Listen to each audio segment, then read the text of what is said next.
Para el diseño factorial de dos factores vamos a tomar el siguiente ejemplo.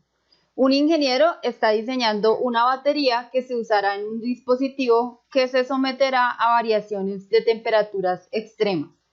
El único parámetro de diseño que puede seleccionar en este punto es el material de la placa o ánodo de la batería y tiene tres selecciones posibles.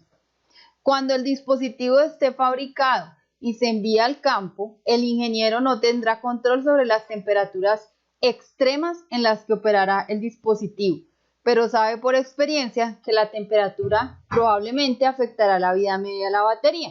Sin embargo, la temperatura puede controlarse en el laboratorio donde se desarrolla el producto para fines de prueba. El ingeniero decide probar los tres materiales de la placa con tres niveles de temperatura: menos 17, 70 y 175 grados Fahrenheit. Sí.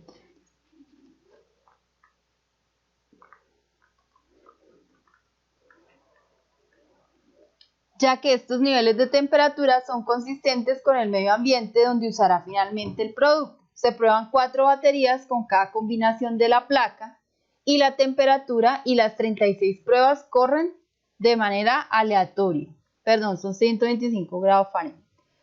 En la tabla se presentan los datos observados y la vida observada de las baterías.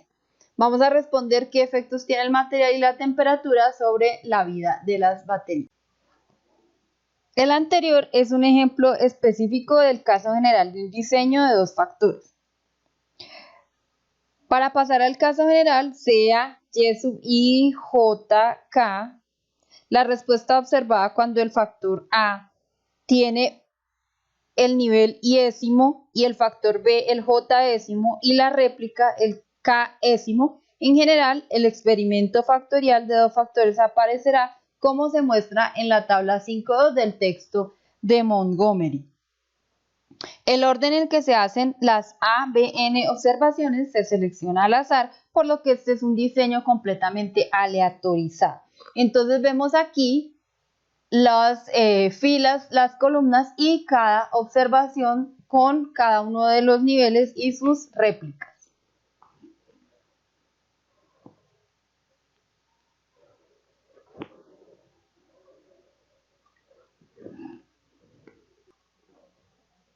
Las observaciones en el experimento pueden describirse como vemos el modelo.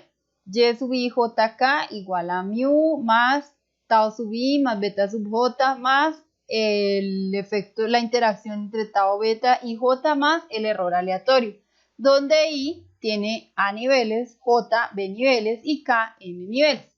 Entonces dice acá que donde mu es el efecto promedio global, tau sub I es el efecto del iésimo factor, B sub J es el efecto del nivel J-ésimo del factor B columnas y tau por beta, como ya hemos dicho, es el efecto de la interacción. Y finalmente el otro es el error, es el componente del error aleatorio.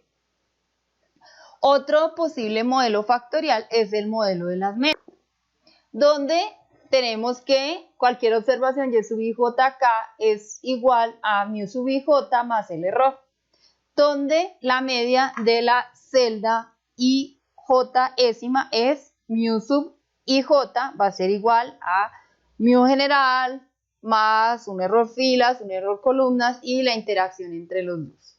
También podemos utilizar un modelo de regresión, pero eso lo vamos a ver más.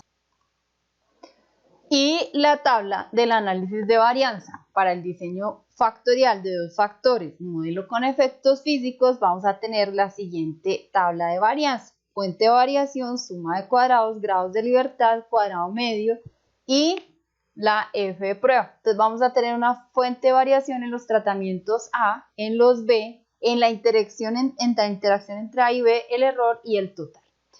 ¿Cuáles son los grados de libertad? Número de tratamientos -1 para B, B-1, para la interacción A-1 por B-1 y para el error va a ser el número de A por B por N-1. Y el cuadrado medio, como ya sabemos, son los cuadrados sobre los grados de libertad de cada una de las observaciones. Y las F de pruebas, aquí tenemos que hacer pruebas para los tratamientos A, B, o sea, para cada uno de los factores, y además tenemos que hacer prueba de hipótesis sobre la interacción, si existe o no interacción. Miremos entonces cómo serían los cuadrados. Entonces la suma de cuadrados totales sería la triple sumatoria de las observaciones al cuadrado menos el total al cuadrado sobre A por B por N.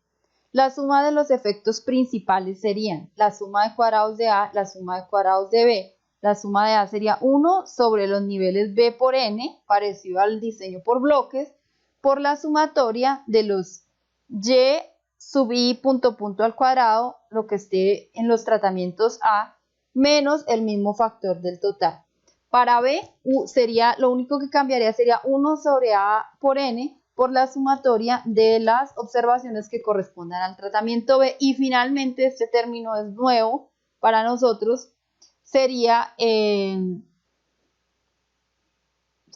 encontrar la suma de cuadrados de las interacciones.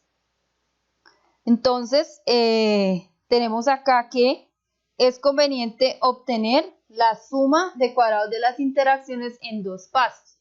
Se calcula primero la suma de cuadrados entre los totales de A por B celdas, en la que se denomina la suma de cuadrados debida a los subtotales, y aquí estaría la fórmula.